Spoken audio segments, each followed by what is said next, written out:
आप सब कुछ जानने वाले हैं, तत्व के ज्ञाता हैं, अंधकार माया से परे, उत्तम बुद्धि से युक्त, सुशील सरल आचरण वाले, ज्ञान वैराग्य और विज्ञान के धाम और श्री रघुनाथ जी के प्रिय दास। आपने यह काक शरीर किस कारण से पाया? हे तात, अब सब समझाकर मुझसे कहिए। हे स्वामी, हे आकाशगामी या सुंदर रामचरितमानस, आपको आपने कहाँ पाया सो कहिए। हे नाथ, मैंने शिव जी से ऐसा सुना है कि महाप्रलय में भी आपका नाश नहीं होता और ईश्वर शिव जी कभी मिथ्या वचन नहीं कहते। वह भी मेरे मन में संदेह है, क्योंकि हे नाथ, नाग, मनुष्य, देवता आदि चर अचर जीव तथा यह सारा जगत काल का कलेवा है। असंख्य ब्रह्मांडों का नाश करने वाला काल सदा बड़ा ही अनिवार्य है। ऐसा वह अत्यंत भयंकर काल आपको नहीं व्यापता, आप पर प्रभाव नहीं दिखलाता, इसका क्या कारण है? हे कृपालु, मुझे कहिए, या ज्ञान का प्रभाव है या योग का बल है? हे उमा, गरुड़ जी की बाणी सुनकर काकभुचुंड जी हर्षित हुए और परम प्रेम से बोले, हे सर्पों के शत्रु, आपकी बुद्धि धन्य है, धन्य है। आपके प्रश्न मुझे बहुत ही प्यारे लगे।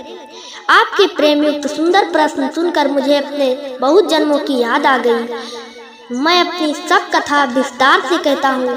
हे तात, आदर सहित मन लगाकर सुनिए। अनेक जप तप यज्ञ, सम मन को रोकना, दम इंद्रियों को रोकना, व्रत दान वैराग्य विवेक योग ज्ञान विज्ञान आदि सबका फल श्री रघुनाथ जी के चरणों में प्रेम होना है। इसके बिना कोई कल्याण नहीं पा सकता। मैंने इसी शरीर से श्री राम जी की भक्ति प्राप्त की है, इसी से इस पर मेरी ममता अधिक है। जिससे अब तक कुछ स्वार्थ होता है, उस पर सभी कोई प्रेम करते हैं। हे गरुड़ जी, वेदों में मानी गई ऐसी नीति है और सज्जन भी कहते हैं कि अपना परम हित जानकर अत्यंत नीच से भी प्रेम करना चाहिए। रेशम कीड़े से होता है, उससे सुंदर रेशमी वस्त्र बनते हैं। इसी से उस परम अपवित्र कीड़े को भी सब कोई प्राणों के समान पालते हैं। जीव के लिए सच्चा स्वार्थ यही है कि मन वचन और कर्म से श्री राम जी के चरणों में प्रेम हो। वही शरीर पवित्र और सुंदर है। जिस शरीर को पाकर श्री रघुवीर का भजन किया जाए, जो श्री राम जी के विमुख है, वह यदि ब्रह्मा जी के समान शरीर पा जाए तो भी कवि और पंडित उसकी प्रशंसा नहीं करते। इसी शरीर से मेरे हृदय में राम भक्ति उत्पन्न हुई। इसी से हे स्वामी, यह मुझे परम प्रिय है। मेरा मरण अपनी इच्छा पर है, परंतु फिर भी मैं यह शरीर नहीं छोड़ता, क्योंकि वेदों ने वर्णन किया है कि शरीर के बिना भजन नहीं होता। पहले मोह ने मेरी बड़ी दुर्दशा की। श्री राम जी के विमुख होकर मैं कभी सुख से नहीं सोया। अनेकों जन्मों में मैंने अनेकों प्रकार के योग जप तप यज्ञ और दान आदि कर्म किए। हे गरुड़ जी, जगत में ऐसी कौन योनि है जिसमें मैंने बार बार घूम फिर कर जन्म न लिया हो?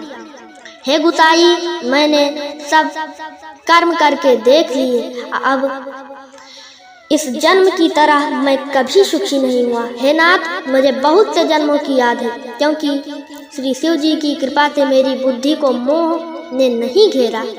हे पक्षीराज, सुनिए। अब मैंने अपने प्रथम जन्म के चरित्र कहता हूँ, जिन्हें सुनकर प्रभु के चरणों में प्रीति उत्पन्न होती, जिससे सब क्लेश मिट जाते हैं। हे प्रभु, पूर्व के एक कल्प में पापों का मूल युग कलयुग था, जिसमें पुरुष और स्त्री सभी अधर्म परायण और वेद के विरोधी थे। उस कलयुग में मैं अयोध्यापुरी में जाकर शूद्र का शरीर पाकर जन्मा। मैं मन वचन और कर्म से शिव जी का सेवक और दूसरे देवताओं की निंदा करने वाला अभिमानी था। मैं धन के मद से मतवाला, बहुत ही बकवादी और उग्र बुद्धि वाला था। मेरे हृदय में बड़ा भारी दंभ था। यद्यपि मैं श्री रघुनाथ जी की राजधानी में रहता था, तथापि मैंने उस समय उसकी महिमा कुछ भी नहीं जानी।